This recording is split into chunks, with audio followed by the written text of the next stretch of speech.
Bom dia. É, o nosso curso aí de análise espacial de sistema de transporte utilizando QGIS, segunda semana, aula 4. Muito bem. Então, nessa aula, a gente vai ver um pouquinho aqui sobre os recursos, né, de consulta por atributo, né? Então, a gente viu na, nos primeiros contatos aí com o QGIS que existe algumas maneiras de você selecionar feições, né, ou objetos em camadas ali vetoriais, né, pontos, linhas e polígonos. E o QGIS usa sempre essa cor amarela aí como referência para mostrar os objetos que estão selecionados, tá? Então, se você quiser, você pode até mudar essa cor aqui na propriedade do projeto, tá? E também na instalação. Você pode mudar essa mesma cor lá na instalação, que aí fica para todos os projetos, fica sempre a mesma cor.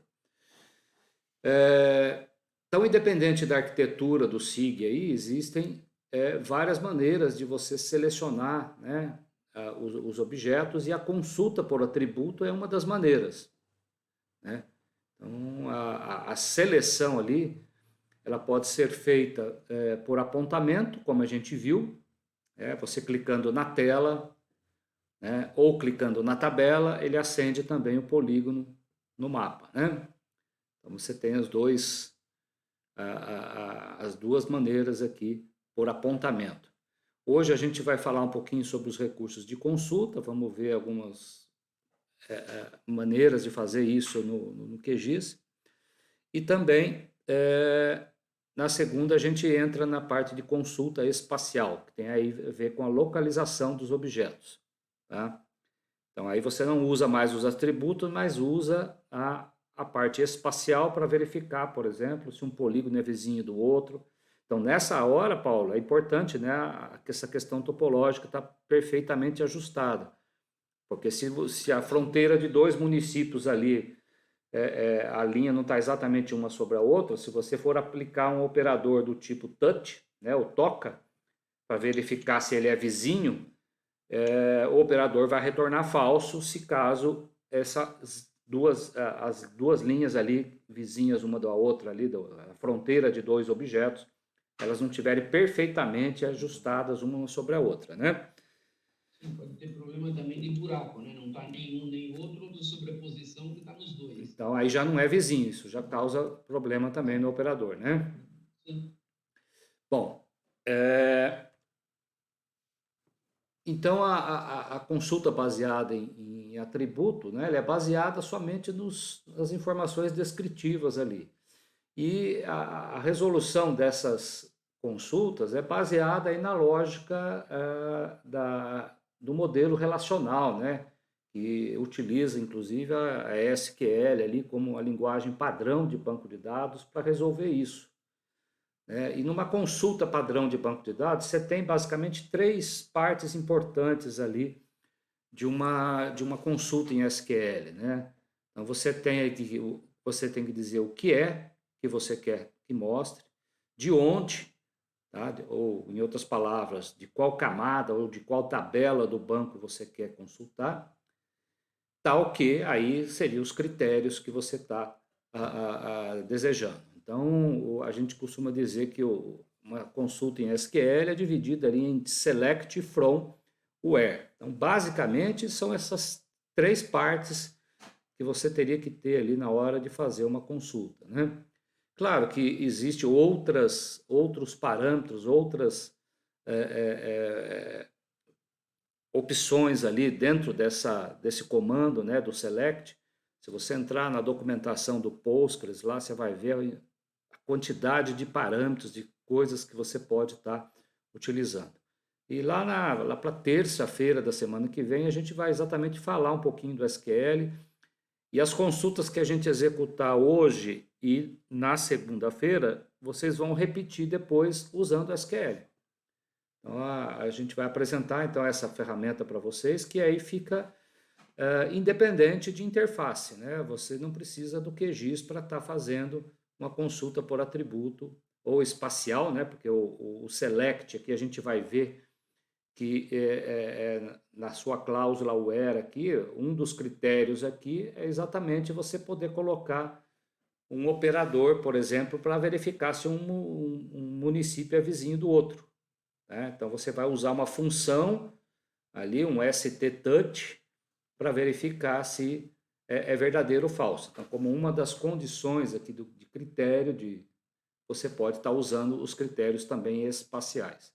Então, a nossa linguagem SQL, ela é estendida, né? Então, você não fica só restrito à parte alfanumérica, que essa linguagem já é padrão há muitos anos, né? Para bancos de dados relacionais, e agora ela foi estendida para essa parte espacial. Então, todas aquelas funções que tem lá do PostGIS, vocês podem estar utilizando aqui para incrementar aqui as consultas de vocês. E vocês vão perceber que o SQL muitas vezes resolve coisas muito mais rápido e fácil do que você ficar procurando 3, 4 interfaces do SIG para poder resolver coisas que numa linha de comando só você faz no SQL. Vocês vão ver o quão poderoso é conhecer e entender um pouquinho dessa linguagem, tá bom?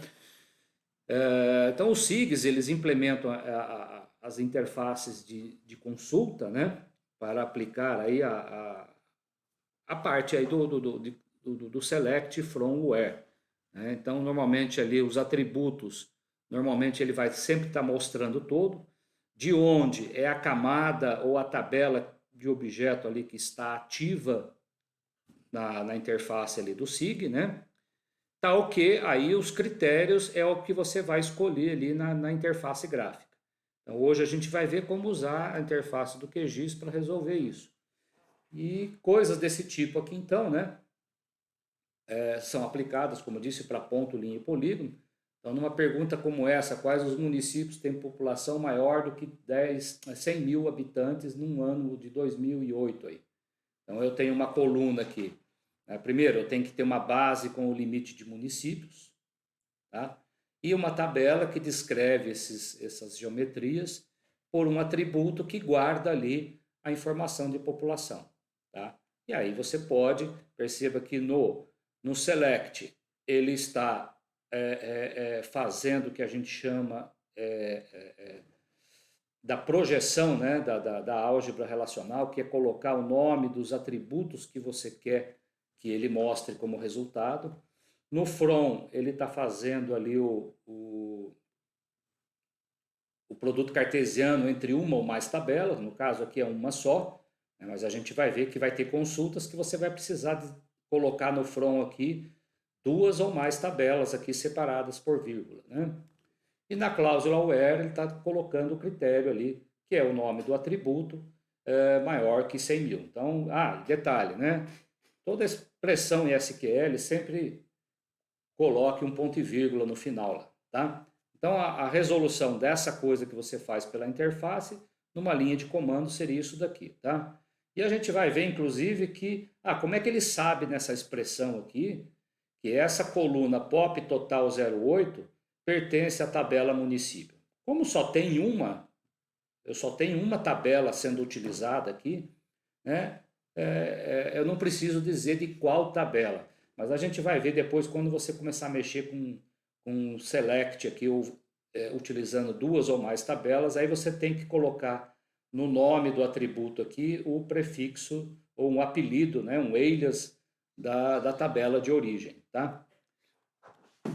Bom, na consulta por atributo, né, você tem aí na cláusula where a possibilidade de usar então as operações relacionais, né? Maior, menor, maior igual, menor igual, igual, diferente ou similar, né? Então essas operações relacionais, se for verdadeiro o resultado, ele acende a linha da tabela e também o polígono, né? E se for falso, né, não retorna nada, mantém ali os objetos na tela, né? Inclusive a gente vai ver que existe uma diferença no QGIS aqui, quando a gente fala em selecionar feições, né, ou polígonos ali do teu mapa, e quando a gente fala em filtrar feições. São dois conceitos diferentes aí, que às vezes o usuário se confunde na hora de trabalhar aí com QGIS. Então você vê que coisas do tipo, por exemplo, você pode pegar coisas similares também, não é? Então existe a cláusula, o like aqui, né, que você pode utilizar para buscar, por exemplo, todos os registros ou linhas da tua tabela, onde pelo atributo nome você quer todo mundo que comece com a letra LU, e aí você pode pôr um percente ali, significa Luciana, Ludmila, todo mundo que é Lu, você consegue recuperar. Mas você pode também colocar esse percente na frente da letra LU, e aí em qualquer posição do string em que tiver as letras LU, ele vai procurar, vai ser verdadeiro o resultado, né? Bom, e quando você tem mais do que um atributo para poder verificar essa busca, né, pelas feições aí do teu mapa, ou da tua camada aí, você pode estar utilizando o operador NOT, né, que é praticamente o inverso de uma coisa verdadeira, é falsa, e se é falso, retorna verdadeiro, né? Você pode estar usando o operador AND, que é a interseção, né, entre dois atributos, isso é, se é verdadeiro de um lado e verdadeiro do outro, o resultado é verdadeiro. Mas se é falso de um dos dois lados ou dos dois lados, o resultado também é falso. Então tem que ser verdade de um lado e de outro para que você retorne as feições desejadas. Por exemplo, me mostre todos os municípios de uma mesorregião de Goiânia, de Goiás, aonde e a população dessas mesorregiões tem que ser maior do que 100 mil habitantes. Então, tem que ser verdadeiro dos dois lados para que retorne verdadeiro os municípios que atendem os dois critérios, né? Diferente aqui do OR, que aí já é a união, né? Aí basta ser verdadeiro de um dos lados, o resultado é verdadeiro. Se é verdadeiro, verdadeiro, retorna verdadeiro. Se é verdadeiro ou falso, não importa, vai voltar, retornar verdadeiro, verdadeiro. E se for falso, falso, aí realmente ele não retorna nada, né? Então são basicamente essas operações lógicas booleanas, né, entre os diferentes atributos para poder combinar aí. E a gente pode, inclusive, fazer a combinação, né, de dois atributos fazendo uma união e o resultado dela fazer uma interseção. Então, lembrando que nessa hora aqui vale as regrinhas que você tem na aritmética, né? Você quer fazer uma soma de um valor com outro e multiplicar por um outro valor. Então, se você não colocar essa soma entre parênteses, ele vai resolver primeiro a multiplicação e depois a soma. Então, a ordem dessas, quem ele resolve primeiro, é importante você estar definindo entre parênteses para que dê o resultado esperado aí, né? Bom, na linguagem natural, né, você tem uma pergunta como essa, né? Selecione todas as quadras que possuem renda maior do que 10 mil e mais de 10 escolas. Então, perceba aqui que o AND aqui, né, está fazendo com que exija que o resultado seja verdadeiro desse lado e verdadeiro desse para poder retornar alguma geometria, tá? Perceba também que aqui a gente já está substituindo o nome de um atributo por asterisco, né? Então, quando a gente for usar o SQL, você vai ver que isso aqui significa o quê?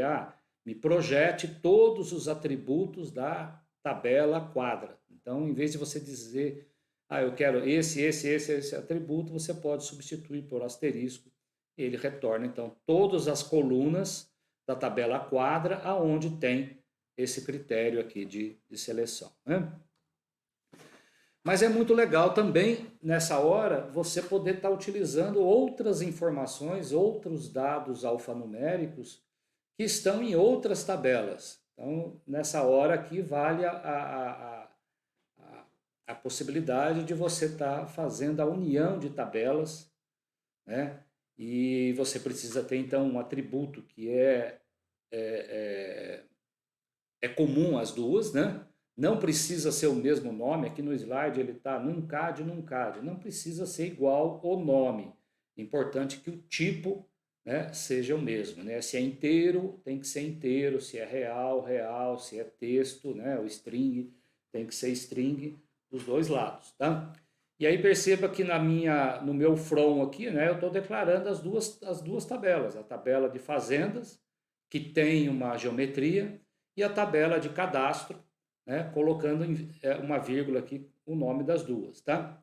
E aí na cláusula where eu estou dizendo que o nuncad, aí por isso que é importante nessa hora, olha, você quando tem mais do que uma tabela, perceba que eu coloquei fazendas ponto nuncad, quer dizer que é esse atributo aqui de cima. E quando eu coloco igual a cadastro.nuncad, é a coluna dessa outra tabela. Então, justamente porque nessa hora, se você tem duas tabelas e você tem nome de atributos iguais, você tem que dizer de qual relação você está se referindo aqui na expressão. Tá? E a gente vai ver que vale a dica aqui também da gente colocar apelido, né? Alias para nome aqui das tabelas, que facilita na hora de utilizar aqui a referência ao nome dos atributos, tá? Então perceba que aqui na cláusula where eu estou fazendo então a ligação das duas por esse atributo comum, né? E a gente vai ver que nessa situação aqui, quando você usa fazendas e cadastro, ele cria o que a gente chama ali na álgebra relacional, que é o produto cartesiano, né? Ele vai fazer a combinação de todos os registros da tabela fazenda com a tabela cadastro. Mas nesse caso só interessa para a gente aqueles registros aonde esse número aqui de cima tem que ser igual a esse aqui de baixo. Então, por isso que na cláusula where, né, eu coloco aqui que esse número tem que ser igual a esse para que eu tenha somente os registros válidos na união dessas duas tabelas aqui. Tá? E depois eu posso acrescentar outro critério qualquer, tanto utilizando os atributos que está na tabela fazenda como na tabela cadastro. No caso aqui eu estou usando o ITR que está nessa tabela de baixo aqui, e aí então você consegue obter o resultado esperado. Tá? Bom, mas como trabalhar isso no QGIS, né? Então a gente tem primeiro essa questão da diferença aqui, né? Que você tem uma interface que faz a consulta por atributo, e essa interface se chama ali no QGIS de filtrar. Então, se você clica com o botão da direita sobre a camada, ele filtra as suas feições, né, do teu mapa ali, da tua camada, e você fica somente com as feições visíveis ali na tela do resultado válido dessa expressão, né? Então, é uma interface fácil de usar, que você vai combinando aqui os atributos com as operações booleanas e operações básicas aqui, né? E aí você pode, inclusive, salvar, recuperar, testar antes de aplicar. E ele, ao retornar verdadeiro aqui, ele vai colocar um símbolozinho aqui de um filtro à direita do nome, para te lembrar que aquela camada tem feições que estão ocultas. Porque se você aplica um filtro, tudo que você for fazer no QGIS a partir de uma camada filtrada, ele vai considerar somente as feições que estão visíveis. Tá? Mesmo que internamente lá no seu shape ou na sua tabela do PostGIS você tenha lá uma outra quantidade maior de registros, né? Então, o que está visível aqui é que é utilizado para qualquer outra operação que você faça sobre essa camada. Se você exportar, se você combinar essa camada com outra camada, tudo que você for fazer de uma camada filtrada é só o que está visível. Tá? Diferente quando você usa o conceito de seleção, né, no QGIS. Então, a seleção por expressão, que é essa interface aqui, né, que resolve, que faz a mesma coisa do que essa daqui. Você vê que a expressão que está nessa caixa de texto aqui é a mesma que está aqui na outra, tá? Então você pode, esses dois campos aqui, inclusive, eles são editáveis no QGIS. Então você pode pegar uma expressão que você já aplicou aqui, para você que não ter que construir ela novamente aqui, você pode copiar daqui para cá e ele vai funcionar da mesma maneira. Tá? Com uma diferença que na hora de selecionar, né, você vai pintar com aquela cor padrão do QGIS, né, do projeto, que por default é tudo amarelo, mas ele vai manter visível as demais feições daquela camada. Tá? E aí, sempre que você for operar com essa camada que está selecionada, dependendo da operação lá no QGIS, você vai ter uma opção naquela interface lá que você vai fazer aquela operação com tudo ou somente feições selecionadas. Então, muitas das interfaces do QGIS nessa hora vai aparecer uma opçãozinha lá para você aplicar sobre somente feições selecionadas. E aí vai ser considerada só o que está em amarelo aí. Bom, eu pedi para vocês atualizarem, inclusive, o slide aí de vocês, né, o arquivo dos slides, porque eu incluí agora de manhã, inclusive, essa janelinha aqui. É que no QGIS ele tem também, né, é que eu utilizo muito pouco, mas como tem gente que gosta de utilizar, né, para casos mais simples, usar a janela de selecionar por valor. É uma consulta por atributo também, tá? Então, você pode estar utilizando o selecionar por expressão ou selecionar por valor. Qual a diferença de utilizar uma interface da outra?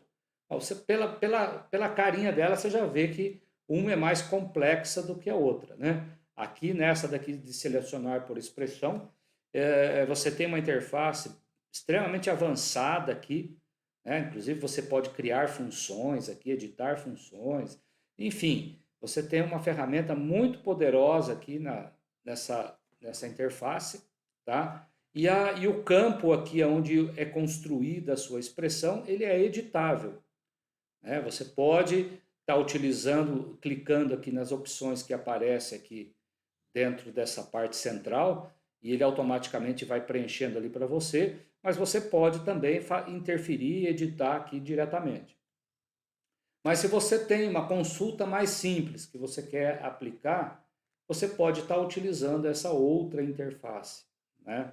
Essa interface aqui está lá também na barra de ferramentas, né? Na verdade as duas estão juntas ali, no mesmo botãozinho, né? Depende de qual você escolher. Aqui ele já vai abrir a interface com o nome de todos os campos que estão presentes, né?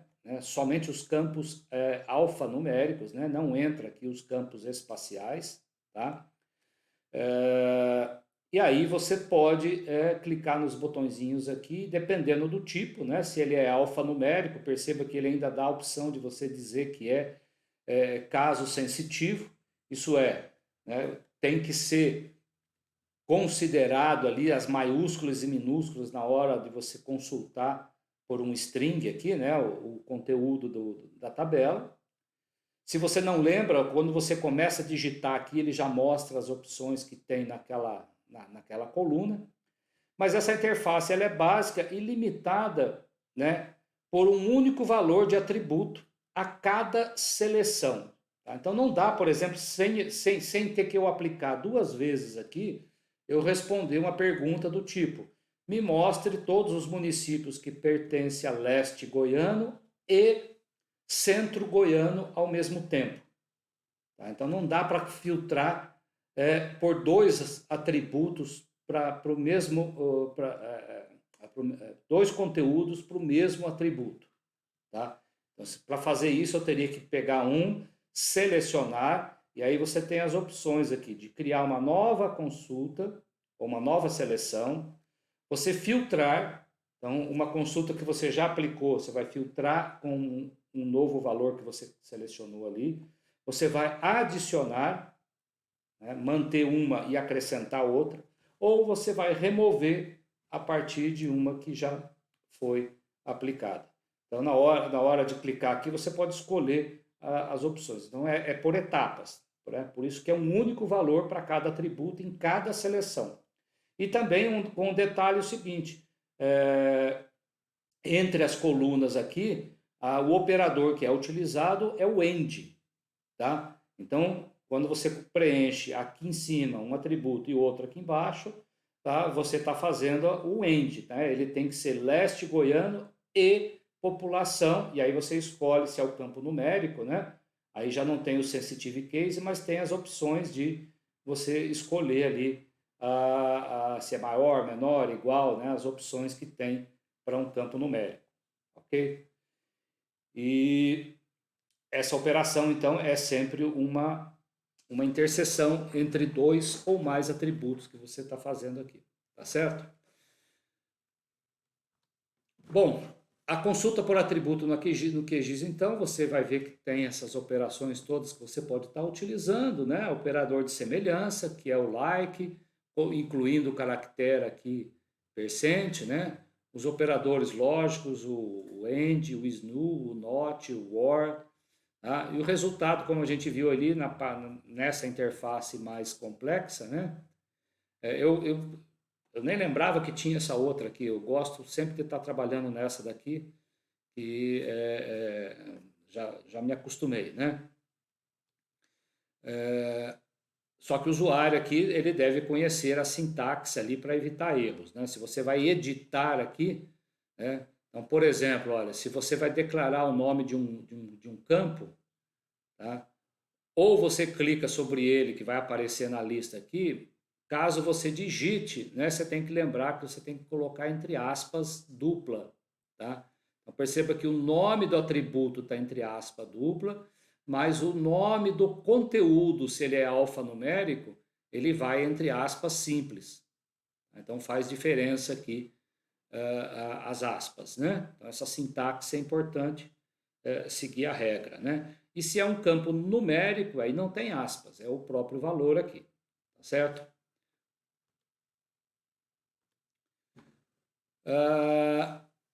Bom, mas o que fazer então com o resultado de uma consulta por atributo? Então, se você aplicou um filtro, né, em vez de uma seleção por expressão, né, ele filtrou somente aquelas geometrias, né, e ele vai manter esse vínculo para a camada ali dentro do projeto. Então, quando você salva teu projeto, esse filtro aqui fica aplicado. Você não perde a seleção ou o filtro que você aplicou sobre os seus objetos. Então, toda vez que você carregar o seu projeto, ele vai, na hora de desenhar essa camada aqui, ele vai estar sempre mostrando somente os que estão filtrados, ok? Mas você pode, a qualquer momento, clicar no íconezinho aqui, dar um anular lá, e ele desfaz o filtro, né? E nós temos, então, a possibilidade de toda feição que está filtrada ou selecionada, né? Você fazer o que com essas feições? Você exportar. Se for para um arquivo, você tem essa interface aqui que aparece ali quando você clica com o botão da direita, né? Exportar, salvar como? Aí você pode pegar, salvar em shape ou salvar outro formato qualquer, com a vantagem que ainda você pode reprojetar nesse momento. Então, você está com uma camada que é Latilong SAD69 e você quer projetar ela para uma UTM SAD69. Então, você já pode mudar aqui o sistema de referência, mudar a codificação e ainda você tem esse botãozinho aqui. Se ele está somente filtrado, aí é só o que está visível mesmo na tela. Mas se ele está selecionado, como eu disse, olha, aparece esse botãozinho aqui. Salvar somente feições selecionadas. Tá bom? Então sempre vai aparecer essa opção aqui para várias opções do que você pretende fazer posteriormente com uma camada filtrada ou selecionada.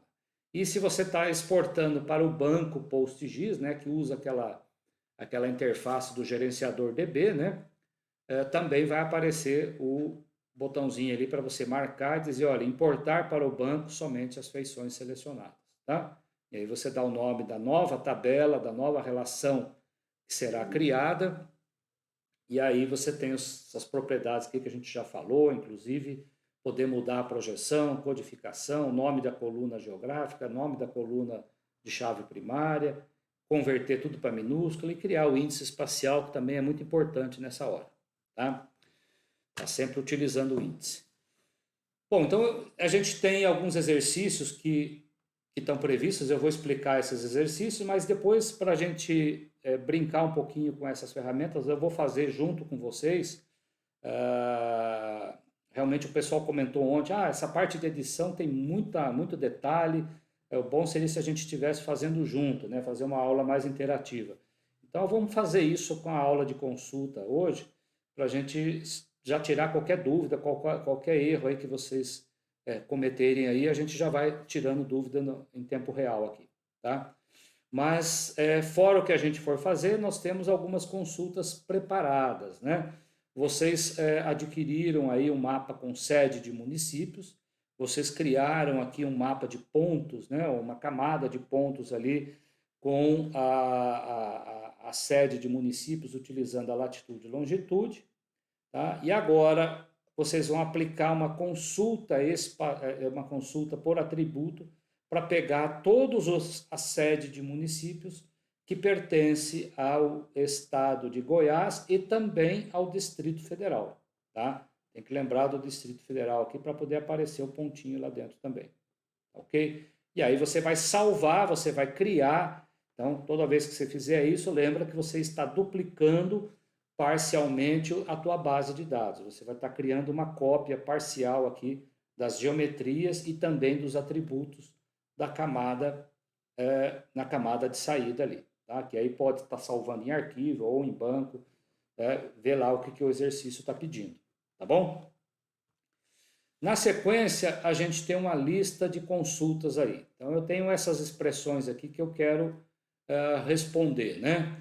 Então, eu quero saber ali qual era a população total no ano de 2005 dos municípios de Goiás, pertencentes à mesorregião centro-goiano, e a população total em 2008 é maior do que 10 mil habitantes, tá? Então perceba que eu tenho como critério aqui os atributos todos que eu preciso para responder essa pergunta aqui. Vocês vão verificar que eles estão todos naquela tabela de município que vocês já importaram para dentro do banco, ok? Você tem lá a coluna mesorregião, você tem a coluna de população em 2008 e tem a coluna de população em 2005. Então, na sua cláusula where lá da sua expressão, né, na interface ali do QGIS, você vai selecionar o atributo POP total 2008, mesorregião, tá? Vai pintar aqui os polígonos que atendem, né, que ficaram selecionados, e esse resultado da seleção, você vai aplicar uma estatística, que no caso dessa estatística, eu quero a soma do atributo de 2005, tá? Então, como resultado dessa soma aqui, tem que dar esse valor. Se der alguma coisa diferente, é porque vocês fizeram alguma coisa diferente aí na operação de vocês. Então, eu não sei se eu havia mostrado, mas essa operação de estatística é um painel aqui do QGIS, que a qualquer momento você tem aqui, ó, estatísticas painel. Aí ele abre aqui embaixo, e aí você pode escolher a camada, por exemplo, aqui, ó, municípios Goiás, e eu posso pegar um atributo aqui, população 2005, tá? E ele já aplica, né, ele já faz os cálculos aqui todo, apresentando aqui, ó, quantos registros tem. No caso aqui ele está pegando todos os municípios, né, os 249, a soma, a média, a mediana, desvio padrão. Por que tem dois? Desvio padrão POP, desvio padrão exemplo. Eu não entendi a diferença desses dois aqui. Tem que ver na documentação lá o que é isso. Depois tem aqui o valor mínimo, valor máximo, intervalo, que é entre o mínimo e máximo. Só que tem um detalhe nessa interface aqui também, que quem descobrir aqui paga uma caixinha de cerveja para gente, tá? Que é o seguinte, como é que eu ponho esses valores aqui sem estar na potência de 10, tá? Eu já procurei se no QGIS tem como formatar isso aqui, não achei, tá? Mas se a gente não conseguir resolver isso aqui, eu mostro depois para vocês. Tem outro local aqui do QGIS, que está aqui em barra de ferramentas, que também tem estatística. Tem aqui, ó. Quando você começa a digitar aqui, ó, stat já aparece aqui, ó. Estatística de raster e estatística de campo, tá? Então tem estatística básica aqui. Por essa opção aqui no QGIS, ele não vai colocar em potência de 10, igual ele fez aqui nesse painelzinho, tá? Então, se caso aqui vocês precisarem de um valor aqui sem estar em potência de 10, tem que estar utilizando essa opção aqui da barra de ferramentas, tá? Então, o resultado da sua consulta... voltando aqui, esqueci do mais importante, né? Quando você aplica aqui, você escolhe o atributo que você quer fazer a estatística, por default ele está aplicando para todos os 249 municípios. Mas se você tiver parte deles que estão selecionados, tem o botãozinho aqui embaixo, ó, a estatística apenas dos selecionados.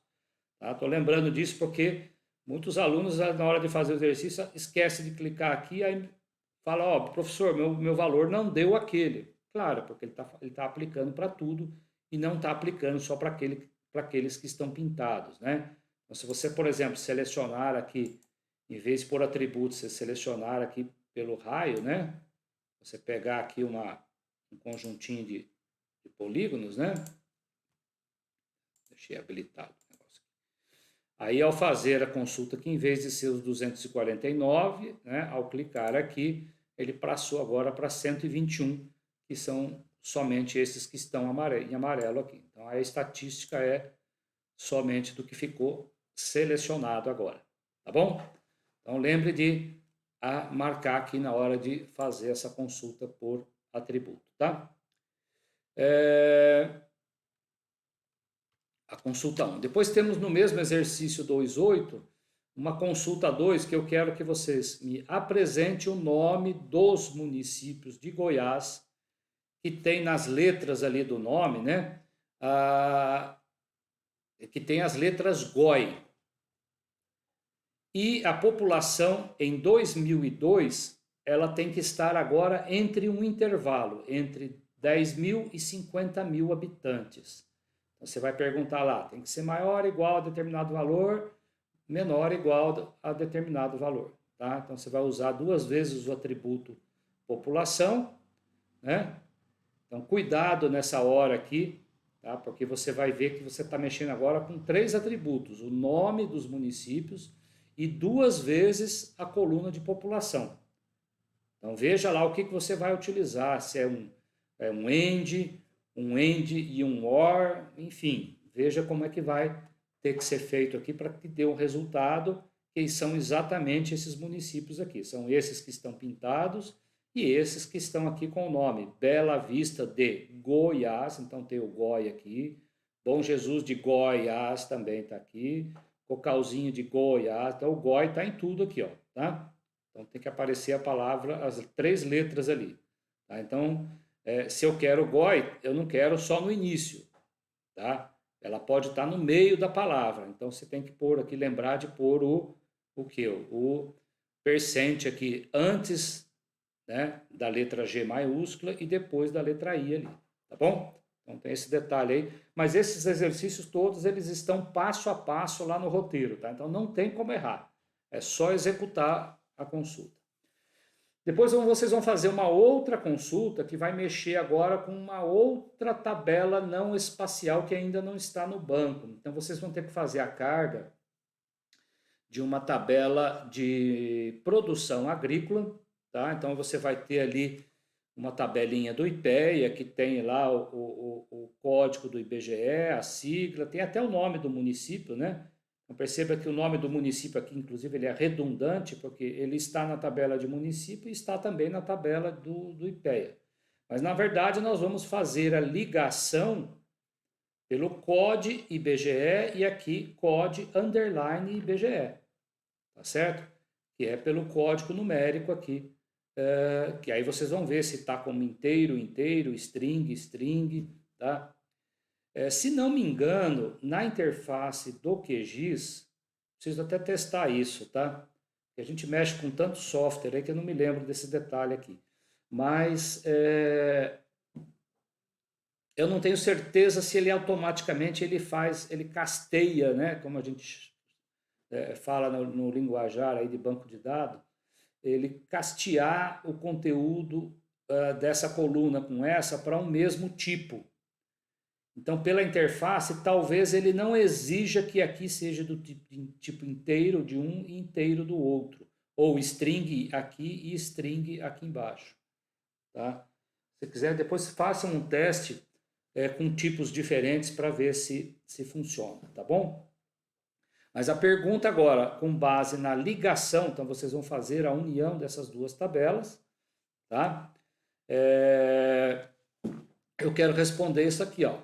Qual é o nome dos municípios de uma mesorregião leste goiano? Então, a mesorregião está na tabela de município, tá? Que tiveram produção de arroz ou cana, né? Então, eu vou estar olhando agora para os atributos que estão na segunda tabela, e isso só vai ser possível fazer, porque antes disso você tem que definir a união das duas, né? Com mais de 50 toneladas no ano de 2005. Tá? Então, a resposta são somente esses municípios que estão aqui, tá certo? Então, aqui também você vai ter que usar aqui 3 atributos e veja lá o que você tem que fazer para a resposta dar o que a gente está pedindo, tá bom? E aí nós colocamos um outro exercício que já é uma consulta proposta. Essa daqui eu já não coloquei mais o passo a passo. Essa aqui vocês vão tentar resolver somente com essas dicas que eu estou dando aqui, ou lá no roteirinho também tem um pouquinho mais de detalhe, mas não é o passo a passo. Então, eu quero saber o seguinte agora, né? Qual é a profundidade média? Perceba que é um valor aqui que eu tenho que calcular aqui no final, ó. Eu tenho que chegar nesse valor aqui, ó, 104, 53, 125. Dos poços tubulares, tá? Aonde estão esses poços tubulares? Tá? É uma tabela que ainda vocês terão que criar no PostGIS, tá? E cadastrar ela lá no projeto para poder linkar a tabela de poços, né? Fazer a união da tabela de poços com a tabela de município. Porque para fazer esse cálculo da média, eu quero, então, os poços que estão nessa tabela, mas eles têm que pertencer à mesorregião centro-goiano e leste goiano. Cuidado que tem uma pegadinha aqui, tá? Perceba que eu estou querendo uma mesorregião e a outra ao mesmo tempo, tá? Então, cuidado lá na hora de fazer isso daqui. Se vai colocar e, se vai colocar or, se vai colocar entre parênteses, se não vai, tá? Então, muita gente erra aqui nessa hora aí, tá? Fica atento a isso aqui. E a população, que também é uma informação que está na tabela de município, tem que ser maior ou igual a 30 mil habitantes. E mais, eu quero que a vazão dos poços, nessa condição, ainda seja maior do que 30 metros cúbicos. Então, a profundidade e a vazão são atributos de uma tabela de poços, e nessa tabela de poços vocês têm, né, vários poços no mesmo município. Eu vou até abrir o arquivinho aqui para vocês verem o nome, ver aqui o CSV dela, né? Vou abrir aqui rapidamente o notepad dela. Então, perceba aqui, ó, eu tenho a primeira linha, né, do arquivo CSV, tem o nome das colunas, eles estão todos em maiúsculo, aqui não tem acento, então tá beleza, aqui também não, mas na hora de jogar para o banco, você marca lá para transformar tudo para minúsculo. Beleza. também não tem espaço em branco nos nomes, né? Perceba que ele até tem a latitude e longitude, tá? Mas eu não quero que vocês criem a geometria do poço, tá?